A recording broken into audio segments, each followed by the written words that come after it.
अभी 2 दिन पहले पप्पू यादव ने सदन के बाहर जो नौटंकी की, उसके बाद पूरे देश में आक्रोश है। साधु संतों ने जमकर विरोध किया है। साधु संतों का कहना है कि अगर पप्पू यादव ने माफी नहीं मांगी तो देश भर में प्रदर्शन किया जाएगा। एक रिपोर्ट आप देखिए।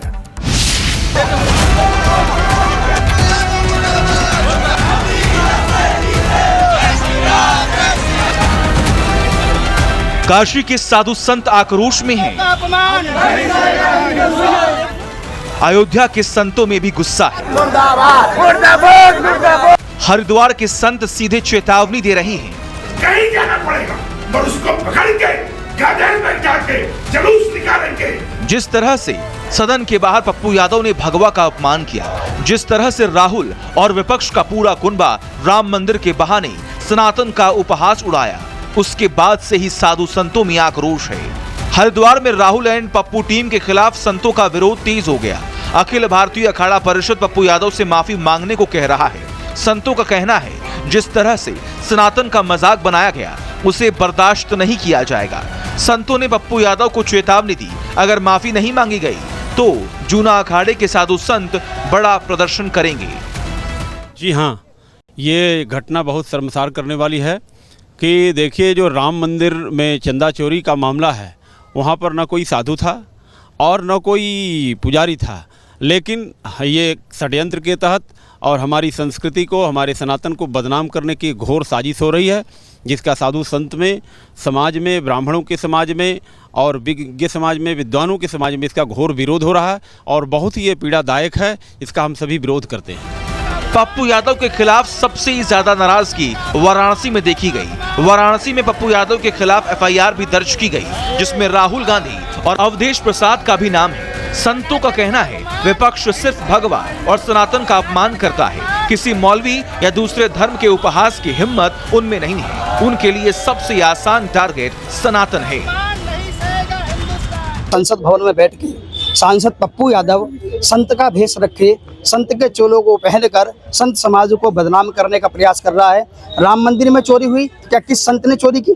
सिर्फ संतों को टारगेट किया जा रहा है, सनातन को टारगेट किया जा रहा है, भगवाधारियों को टारगेट किया जा रहा है। अगर आप इस पर कड़ी कार्रवाई करें, नहीं तो ऐसे तथाकथित लोग जो आज संत का अपमान कर रहे हैं, कल इस राष्ट्र का अपमान करेंगे। अयोध्या में भी साधु संत सड़क पर उतर चुके हैं। पप्पू यादव के खिलाफ उनका भी आक्रोश साफ दिख रहा है। साधु का वेश बना करके और उस कालनेमी ने यहाँ के तथाकथित जो सांसद माने जाते हैं, उसके चरणों में माथा रगड़ना कितना बड़ा सनातन का अपमान है, संत समाज का अपमान है। हमें पूछना चाहते हैं कि वो कौन सा व्यक्ति है जो चंदा चोरी में सम्मिलित है। हम उसका कतई समर्थन नहीं करते हैं, साधु समाज समर्थन नहीं करता है, लेकिन वो बताएं कि उसमें से कौन सा व्यक्ति भगवा पहन करके मंदिर में जाता था। पप्पू यादव ने सोचा था वो सनातन का अपमान कर बच जाएंगे, लेकिन ये दाव उल्टा पड़ गया। दिल्ली में भी संतों ने यज्ञ पूजा कर नाराजगी जाहिर की। पप्पू यादव के खिलाफ सद्बुद्धि यज्ञ किया गया। भोपाल हो या लखनऊ, सनातन का अपमान कर पप्पू यादव ने खुद के पैरों पर कुल्हाड़ी मार ली। जगह जगह आक्रोश व्याप्त है। जिस तरह से साधु का वेश धारण कर पप्पू ने नौटंकी की है, उसके बाद से ही विपक्षी कुनबा घिर गया है। पप्पू यादव के खिलाफ 41 मामले दर्ज हैं, जिसमें हत्या, धोखाधड़ी, रंगदारी, धमकी जैसे मामले हैं। लेकिन यही पप्पू भगवा का अपमान करने में सबसे आगे रहते हैं। जनवरी 2015 में पप्पू यादव ने दलितों को धर्मांतरण की नसीहत दे दी थी। मई 2025 में पप्पू ने हिंदू धर्म गुरुओं को फ्रॉड बताया और अब जुलाई 2026 में भी संसद के बाहर भगवा को लेकर नौटंकी की। क्या पप्पू यादव का क्या इतिहास रहा है? अब उल्टा के देखिए उनका इतिहास। जाके पूर्णिया में जाके पूछिए व्यापारियों से, व्यवसायियों से, क्या इन्होंने 20-25 साल पहले क्या क्या किया है। लेकिन उसके बाद भी जिस तरह केसरिया कपड़ा धारण करके साधु के वेश में सनातन संस्कृति का सीधे सीधे उपहास उड़ा रहे थे, हिंदू धर्म का उपहास उड़ा रहे थे, और जिस तरह उपहास उड़ा रहे थे पूरे देश के लोगों ने देखा है, और यह किसी हालत में भी भारत के लोग बर्दाश्त नहीं कर सकते। लोकतंत्र में आपको प्रोटेस्ट का यानी विरोध का अधिकार जरूर है, लेकिन किसी भी वर्ग पे आघात करने का अधिकार नहीं है। हम लोगों ने यहाँ पर ये प्रार्थना करी है कि जल्द से जल्द इस मामले की जांच हो और इस पर कार्रवाई की जाए। कल से संसद की कार्यवाही शुरू होने वाली है। ऐसे में पप्पू यादव का मुद्दा भी हॉट टॉपिक बन सकता है। साधु संत पप्पू के माफी की मांग पर अड़े हैं। देखना होगा कल सदन में इसे लेकर क्या नया हंगामा देखने को मिलता है।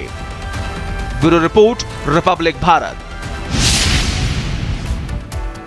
और लोगों की भारी आलोचना के बीच सनातन विरोधी पप्पू यादव का बयान सामने आ गया है।